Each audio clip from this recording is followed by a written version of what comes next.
রমাদান এমন একটি মাস যেই মাসে পবিত্র আল কুরআনুল কারীম নাজিল হয়েছে আমাদের প্রিয় নবী হযরত মুহাম্মদ সাল্লাল্লাহু আলাইহি সাল্লামের উপর, এবং রোজা আমাদের উপরে ফরজ হয়নি, আমাদের পূর্ববর্তী বংশধরদের উপরেও ফরজ করা হয়েছে, যেটা আমাদের পবিত্র আল কোরআনেও বলা হয়েছে। শুধু আমরা রোজাই রাখবো না, রোজার পাশাপাশি আমাদের বিভিন্ন রকম নফল ইবাদত রয়েছে, যার মধ্যে কুরআনুল কারীম তেলাওয়াত করা সর্বোত্তম আমল।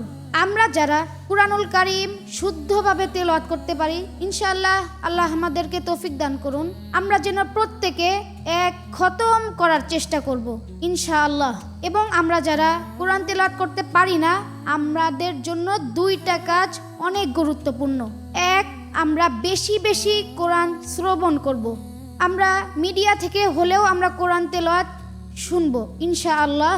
এবং দুই, আমরা কোরআন শুদ্ধভাবে পরিপূর্ণভাবে কোরআন তেলাওয়াত করা শিখব ইনশাআল্লাহ।